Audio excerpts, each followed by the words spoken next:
서문. 나는 그 사나이의 사진을 석 장 본 적이 있다. 한 장은 그 사나이의 유년 시절이라고나 해야 할까. 10살 전으로 추정되는 때의 사진인데 굵은 줄무늬 바지를 입은 아이가 여러 여자들에게 둘러싸여 정원 연못가에 서서 고개를 왼쪽으로 30도쯤 갸우뚱 기울이고 보기 흉하게 웃고 있다. 보기 흉하게? 그렇지만 둔감한 사람이라면 그냥 지나가는 말로 귀여운 도련님이군요 라고 적당히 사탕발림을 해도 그것이 괜한 공치사로는 들리지 않을 만큼 말하자면 통속적인 귀염성 같은 것이 그 아이의 웃는 얼굴에 없다는 것은 아니다. 그러나 조금이라도 미추에 대한 감시관이 있는 사람이라면 언뜻 보기만 해도 금방 몹시 기분 나쁘다는 듯이 정말 섬뜩한 아이군 하고 송충이라도 털어내듯이 그 사진을 내던져 버릴지도 모른다. 정말이지 그 아이의 웃는 얼굴은 자세히 보면 볼수록 뭐라 표현할 수 없는 섬뜩하고 으스스한 것이 느껴지는 것이다. 애당초 그건 웃는 얼굴이 아니다. 이 아이는 전혀 웃고 있지 않다. 그 증거로 아이는 양손을 꽉 쥐고 서 있다. 사람이란 주먹을 꽉 쥔 채 웃을 수는 없는 법이다. 그것은 원숭이다. 웃고 있는 원숭이다. 그저 보기 싫은 주름을 잔뜩 잡고 있을 뿐이다. 주름투성이 도련님이라고 부르고 싶어질 만큼 정말이지 괴상한, 왠지 추하고 묘하게 욕지기를 느끼게 하는 표정의 사진이었다. 나는 지금까지 이렇게 괴상한 표정의 소년을 본 적이 한 번도 없다. 두 번째 사진 속의 얼굴. 이건 또 깜짝 놀랄 만큼 변해 있다. 교복 차림이다. 고교 시절 사진인지 대학 시절 사진인지는 분명치 않지만 어쨌든 대단한 미남이다. 그러나 이것 또한 이상하게도 사람이라는 느낌이 전혀 들지 않는다.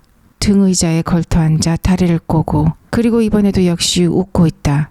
이번 미소는 주름투성이의 원숭이 웃음이 아니라 꽤 능란한 미소가 되어 있지만 그러나 인간의 웃음이라고 하기에는 어딘지 걸린다. 피의 무게랄까, 생명의 깊은 맛이랄까, 그런 충실감이 전혀 없는 새처럼 가벼운 것이 아니라 그야말로 깃털처럼 가벼운 그냥 하얀 종이 한 장처럼 그렇게 웃고 있다. 즉 하나부터 열까지 꾸민 듯한 느낌이 드는 것이다. 겉멋이 잔뜩 들었다고 하기에는 뭔가 부족하다. 경박하다고 하기도 그렇다. 교태를 부리고 있다고 하는 것도 부적절하다. 멋쟁이라고 하는 것도 물론 부적합하다. 게다가 자세히 뜯어보면 여자 같은 미모를 가진 이 학생한테서도 역시 어딘지 악몽 비슷한 섬뜩한 것이 느껴지는 것이었다. 나는 지금까지 이렇게 이상한 미남을 본 적이 한 번도 없다. 또 다른 한 장의 사진은 가장 기괴하다. 이제는 나이를 짐작할 수도 없을 정도다. 머리는 희끗희끗하다. 그런 남자가 몹시 더러운 방 한쪽 구석에서 작은 화로에 양손을 조이고 있는데 이번에는 웃고 있지 않다. 아무런 표정이 없다. 말하자면 쭈그리고 앉아 화로에 양손을 조이다가 그냥 그대로 죽어가는 것 같은 정말로 기분 나쁘고 불길한 냄새를 풍기는 사진이다. 이상한 것은 그뿐이 아니다. 그 사진에는 얼굴이 비교적 크게 찍혀 있어서 그 생김새를 자세히 살펴볼 수가 있었는데 이마도 평범, 이마의 주름도 평범, 눈썹도 평범, 눈도 평범, 코도 입도 턱도 그 얼굴 표정에는 표정이 없을 뿐만 아니라 인상조차 없다. 특징이 없는 것이다. 예컨대 내가 이 사진을 보고 나서 눈을 감는다 치자. 나는 이미 그 얼굴을 잊어버렸다. 방벽과 작은 화로는 생각나지만 방 주인의 얼굴은 안개가 쓰러지듯 사라져서 아무리 애를 써도 떠오르지 않는다. 그림이 그려지지 않은 얼굴이다. 만화조차도 안 된다. 눈을 뜬다. 이런 얼굴이었지. 이제 생각났다. 이런 기쁨조차 없다. 극단적으로 말하자면 눈을 뜨고 사진을 다시 봐도 생각나지 않는 얼굴이다. 그저 무턱대고 역겹고 짜증나고 나도 모르게 눈길을 돌리고 싶어진다. 소위 죽을상이라는 것에도 뭔가 좀 더 표정이라든가 인상이라든가 그런 것이 있을 텐데 사람 몸뚱이에다 짐 끄는 말의 목이라도 갖다 붙이면 이런 인상이 되려나. 어쨌든 딱히 무엇 때문이랄 수도 없이 보는 사람을 섬뜩하고 역겹게 한다. 나는 지금까지 이렇게 기묘한 얼굴의 남자를 역시 본 적이 한 번도 없다. 첫 번째 숙이.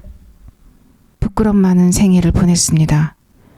저는 인간의 삶이라는 것을 도무지 이해할 수가 없었습니다.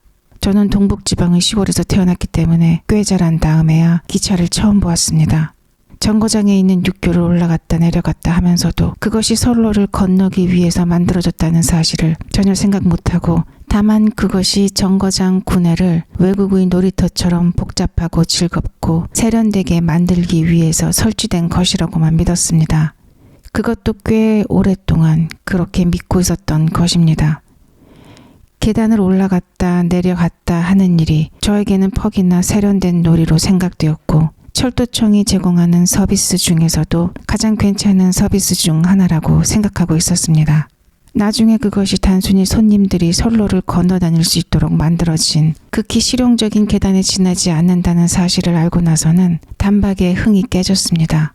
또 어릴 적에 그림책에서 지하철이라는 것을 보았을 때도 그것 또한 실용적인 필요 때문에 고안된 것이 아니라 지상에서 차를 타기보다는 지하에서 차를 타는 편이 별나고 재미있는 놀이니까 라고만 생각했습니다. 저는 어렸을 때부터 몸이 약하여 자주 병치레를 했습니다. 자리에 누워서 욕커버, 베갯닛, 이불 호청은 정말이지 쓸데없는 장식품이라고만 생각했는데, 그것이 뜻밖에도 실용적인 물건이라는 사실을 20살 가까이 되어서야 알게 되었고, 곧 인간의 알뜰함에 암담해지고 서글퍼졌습니다. 또 저는 배고픔이라는 것을 몰랐습니다. 아니, 그건 제가 의식주가 넉넉한 집안에서 자랐다는 그런 시건방진 뜻이 아니고, 공복이라는 감각이 어떤 것인지 전혀 알 수가 없었던 것입니다. 이상하게 들리겠지만 저는 배가 고파도 그걸 느끼지 못했습니다. 초등학교, 중학교 때 제가 학교에서 돌아오면 집안 사람들이 "저런 배고프지? 우리도 그랬거든. 학교에서 돌아왔을 때처럼 배고픈 때가 없지. 단 콩은 어때? 카스텔라 빵도 있단다." 라는 등 법석을 들었기 때문에 저는 천부적인 아부 정신을 발휘해서 "아, 배고파" 하고 중얼거리고는 설탕에 절인 콩을 10알 정도 입에 집어넣었습니다. 그렇지만 공복감이라는 것이 어떤 것인지는 전혀 몰랐습니다. 물론 저도 꽤 잘 먹었습니다. 그러나 배가 고파서 뭔가를 먹은 기억은 거의 없습니다. 특별하다고 생각되는 것, 고급스럽다고 생각되는 것을 먹었습니다. 또 남의 집에 가서 대접을 받았을 때에도 억지로라도 되게 다 먹었습니다. 그래서 어렸을 때 제가 가장 고통스러웠던 시간은 우리 집 식사 시간이었던 것 같습니다. 제 시골집에서는 10명 정도 되는 가족 전부가 제각기 독상을 2줄로 마주보게 늘어놓고 밥을 먹었습니다. 막내인 저야 물론 제일 말석이었습니다. 식사하는 방은 어두침침했고, 점심 같은 때 10명 남짓 되는 가족이 그저 묵묵히 밥을 먹는 모습은 저에겐 언제나 으스스한 느낌이 들게 했습니다. 게다가 시골이 고풍스러운 집안이었기 때문에 반찬도 대체로 정해져 있어서 별난 것, 고급스러운 것 등은 생각할 수도 없었고, 저에게는 식사 시간이 점점 더 끔찍해졌습니다. 저는 그 어두컴컴한 방의 말석에서 추위에 덜덜 떠는 듯한 기분으로 밥알을 입안으로 조금씩 가져다가 쑤셔 넣으며 생각하곤 했습니다. 인간이라는 것은 왜 하루 삼시세끼 밥을 먹는 것일까? 정말 모두 엄숙한 얼굴로 먹고 있군. 이것도 일종의 의식 같은 것이어서 가족이 삼시세끼 시간을 정해놓고 어두컴컴한 방에 모여서 밥상을 순서대로 늘어놓고 먹고 싶지 않아도 고개를 숙이고 말없이 밥알을 씹는 것은 집안에서 꿈틀거리고 있는 영혼들에게 기도하는 의식인 것은 아닐까. 밥을 안 먹으면 죽는다는 말은 저에게는 그저 듣기 싫은 위협으로밖에는 들리지 않았습니다. 그 미신은 그러나 언제나 저에게 불안과 공포를 안겨주었습니다. 인간은 먹지 않으면 죽는다. 그러니까 일해서 먹고 살아야 한다. 라는 말만큼 저에게 난해하고 어렵고 그리고 협박 비슷하게 울리는 말은 없었습니다. 즉 저에게는 인간이 목숨을 부지한다라는 말의 의미가 지금껏 전혀 이해되지 않았다는 얘기가 될 것 같습니다. 제가 가진 행복이라는 개념과 이 세상 사람들의 행복이라는 개념이 전혀 다를지는 모른다는 불안. 저는 그 불안 때문에 밤이면 밤마다 전전하고 신음하고 거의 발광할 뻔한 적도 있었습니다. 저는 과연 행복한 걸까요? 저는 어릴 때부터 정말이지 자주 참 행운하다라는 말을 들어왔습니다. 하지만 저 자신은 언제나 지옥 가운데서 사는 느낌이었고 오히려 저더러 행복하다고 하는 사람들 쪽이 비교도 되지 않을 만큼 훨씬 더 안락해 보였습니다. 나에게는 재난 덩어리가 10개 있었는데 그중 한 개라도 이웃 사람이 짊어지게 되면 그것만으로도 그 사람에게는 충분히 치명타가 되지 않을까라고 생각한 일도 있었습니다. 즉 알 수가 없는 것입니다. 이웃 사람들의 괴로움의 성질과 정도라는 것이 전혀 짐작이 가지 않았던 것입니다. 실용적인 괴로움, 그저 밥만 먹을 수 있다면 그것으로 해결되는 괴로움, 그러나 그 괴로움이야말로 제일 지독한 고통이며 제가 지니고 있는 10개의 재난 따위는 상대도 안 될 만큼 처참한 아비지옥일지도 모릅니다. 그건 모르겠습니다. 그러나 그런 것 치고는 자살도 하지 않고 미치지도 않고 정치를 논하며 절망도 하지 않고 좌절도 하지 않고 살아가기 위한 투쟁을 잘도 계속하고 있습니다. 괴롭지 않은 게 아닐까. 철저한 이기주의자가 되는 것이 당연한 일이라고 확신하고 한 번도 자기 자신에게 회의를 느낀 적이 없는 것은 아닐까. 그렇다면 편하겠지. 하긴 인간이란 전부 다 그런 거고 또 그러면 만점인 게 아닐까. 모르겠다. 밤에는 푹 자고 아침에는 상쾌할까? 어떤 꿈을 꿀까? 길을 걸으면서 무엇을 생각할까? 돈? 설마 그것만은 아니겠지. 인간은 먹기 위해 산다는 말을 들은 적은 있지만 돈 때문에 산다는 말은 들은 적이 없어. 아닐 거야. 그러나 어쩌면 아니 그것도 알 수 없지. 그래서 생각해낸 것이 익살이었습니다. 생각하면 할수록 사람이란 것이 알 수가 없어졌고 저 혼자 별난 놈인 것 같은 불안과 공포가 엄습할 뿐이었습니다. 저는 이웃 사람하고 대화를 거의 못 나눕니다. 무엇을 어떻게 말하면 좋을지 몰랐던 것입니다. 그것은 인간에 대한 저의 최후의 구애였습니다. 저는 인간을 극도로 두려워하면서도 아무래도 인간을 단념할 수가 없었던 것 같습니다. 그렇게 해서 저는 익살이라는 가는 실로 간신히 인간과 연결될 수 있었던 것입니다. 겉으로는 늘 웃는 얼굴을 하고 있었지만 속으로는 필사적인 그야말로 1000번에 한 번밖에 안 되는 기회를 잡아야 하는 위기일발의 진땀나는 서비스였습니다. 저는 어렸을 때부터 제 가족에 대해서조차도 그들이 얼마나 힘들어하고 또 무엇을 생각하며 살고 있는지 전혀 짐작할 수가 없었고 그저 두렵고 거북해서 그 어색함을 못 이긴 나머지 일찍부터 속달된 익살꾼이 되어 있었습니다. 즉 저는 어느 틈에 단 한마디도 진실을 이야기하지 않는 아이가 되어버렸던 것입니다. 그 당시 가족과 함께 찍은 사진 따위를 보면 다른 사람들은 모두 진지한 얼굴을 하고 있는데 저 혼자 언제나 기묘하게 얼굴을 일그러뜨리고 웃고 있습니다. 그것 또한 제 어린 소견의 서글픈 익살의 일종이었던 것입니다. 또 저는 가족한테 꾸중을 듣고 말대꾸한 적이 한 번도 없습니다.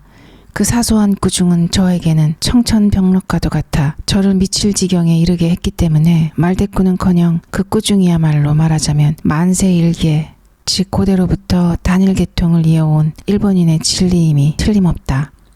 나한테는 그 진리를 행할 능력이 없으니까 더 이상 인간과 더불어 살 수 없는 게 아닐까라고 확신해 버리는 것이었습니다.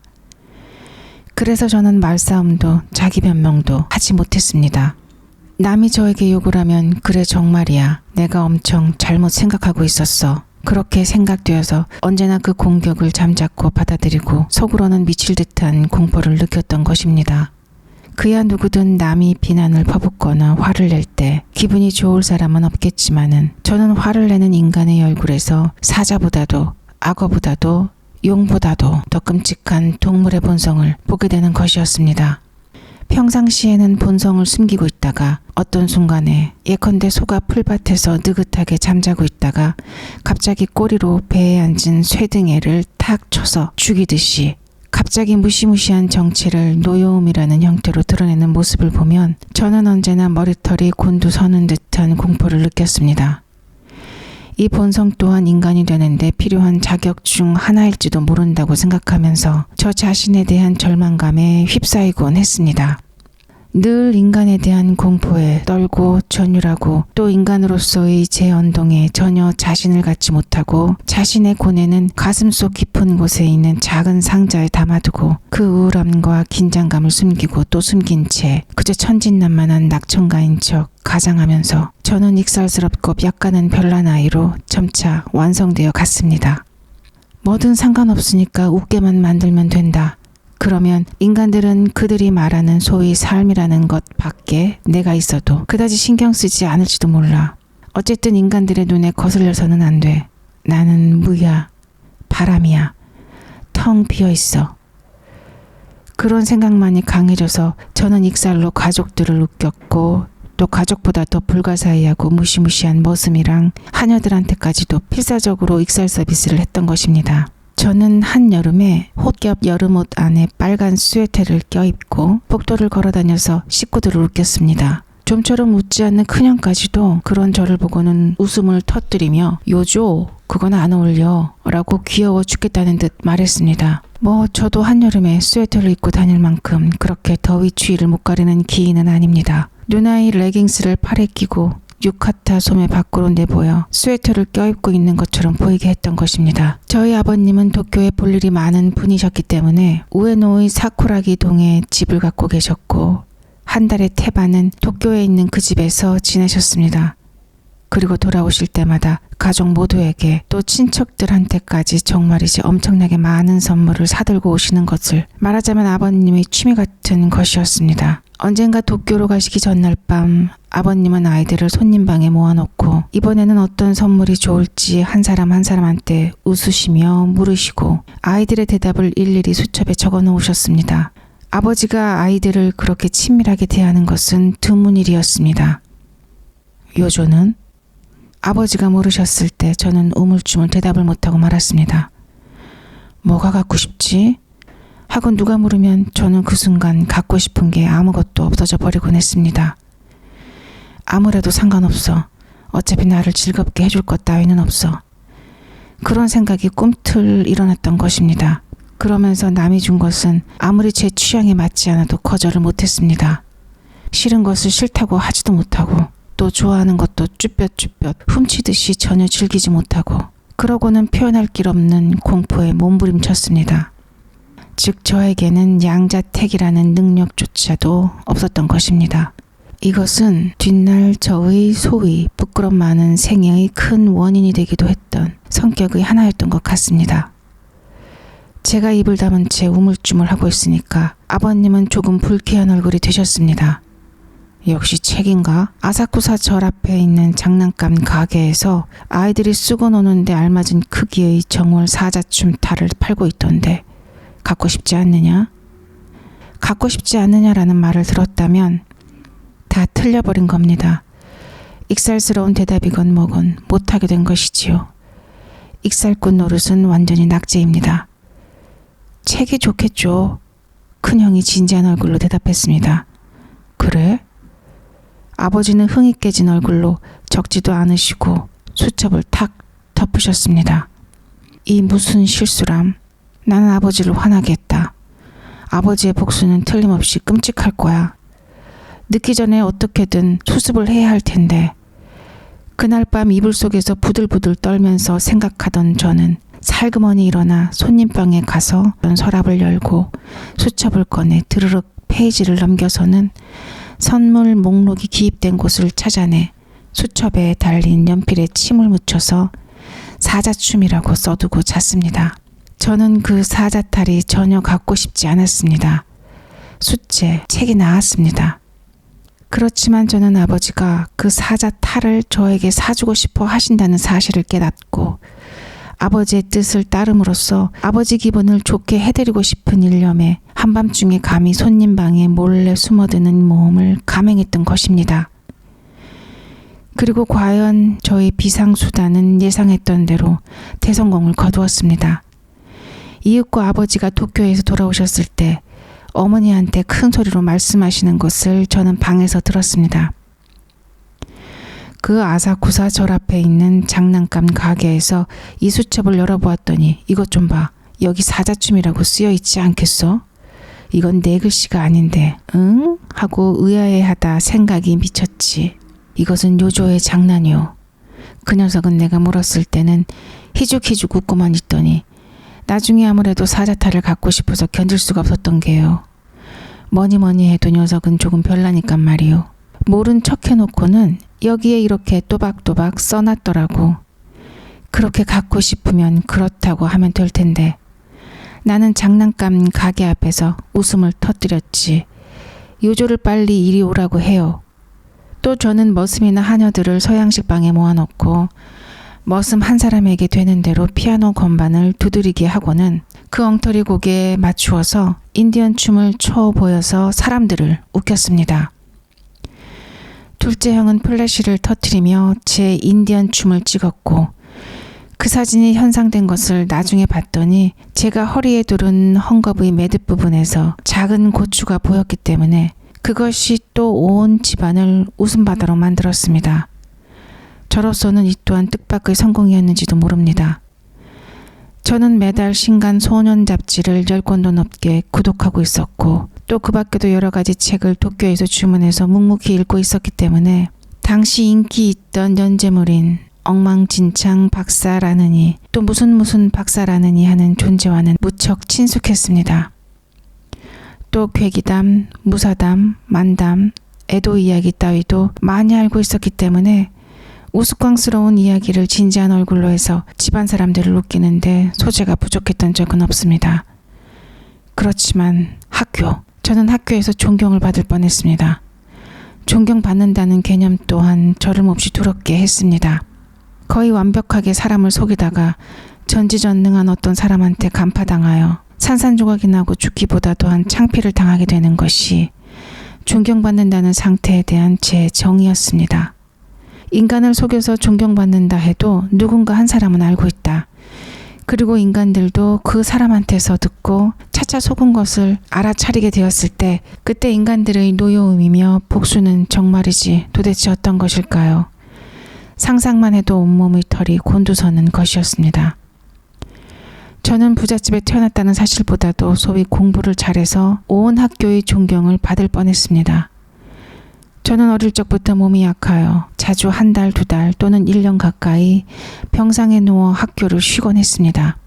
그래도 병이 낫자마자 인력거를 타고 학교에 가서 학기말 시험을 치면 우리 반 누구보다도 소위 잘하게 되어 있는 것 같습니다. 건강이 좋을 때에도 저는 도통 공부를 하지 않았고 학교에 가도 수업 시간에 만화 따위나 그리고 쉬는 시간에도 그것을 반 친구들에게 설명해 주어서 웃겼습니다. 또 장문 시간에는 우스운 이야기만 써서 선생님한테 주의를 들었지만 저는 그 짓을 그만두지 않았습니다. 선생님이 사실은 은근히 저희 그 우스꽝스러운 이야기를 즐기고 계신다는 것을 알고 있었기 때문입니다.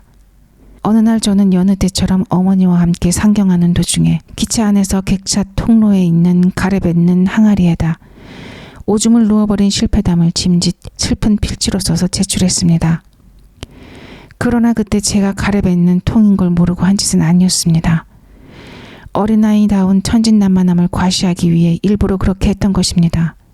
선생님이 틀림없이 우수실이라는 자신이 있었기 때문에 교직원실로 들어가서는 선생님들을 살그머니 쫓아가 보았습니다. 그랬더니 선생님은 교실을 나서자마자 제 장문을 우리 반 아이들의 장문 속에서 골라내 읽기 시작하시더니 쿡쿡 웃으시고 이윽고 교직원실에 들어가서는 다 읽으셨는지 얼굴이 벌겋게 되어 큰 소리로 웃으시며 다른 선생님한테도 금방 그것을 읽게 하였습니다. 그것을 확인하고 저는 무척 만족했습니다. 장난꾸러기. 저는 소위 장난꾸러기로 보이는데 성공했습니다. 존경받는 걸 피하는데 성공했습니다.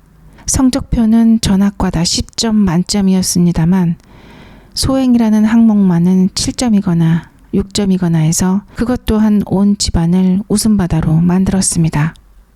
그렇지만 제 본성은 장난꾸러기 같은 것하고는 도대체가 정반대의 것이었습니다. 그 당시 이미 저는 하녀와 머슴한테서 서글픈 일을 배웠고 순결을 잃었습니다. 어린아이한테 그런 짓을 하는 것은 인간이 저지를 수 있는 범죄 가운데서도 가장 추악하고 천박하고 잔인한 범죄라고 지금은 생각합니다. 그러나 저는 참았습니다. 그것으로 또 한 가지 인간의 특질을 알게 되었다는 생각까지 들었고 힘없이 웃었습니다. 만일 제가 진실을 말하는 습관에 길들여져 있었다면 당당하게 그들의 범죄를 아버지 어머니한테 일러 바칠 수도 있었을지도 모릅니다. 그러나 저는 아버지 어머니조차도 전혀 이해할 수가 없었던 것입니다.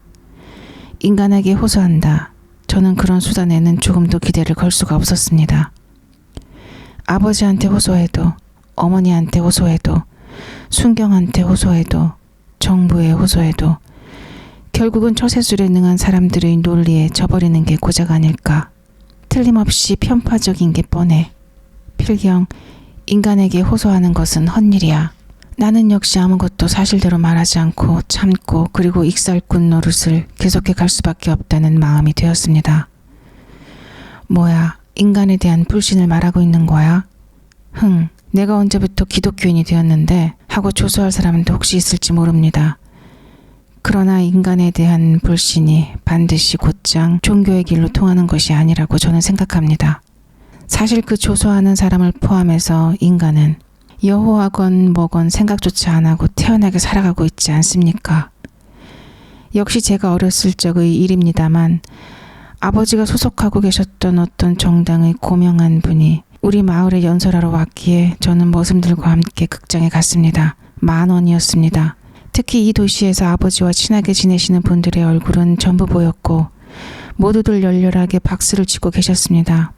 연설이 끝난 후 청중들이 삼삼오오 뭉쳐서 한밤의 눈길로 돌아오는데 그날 밤의 연설을 마구 깎아내리는 것이었습니다.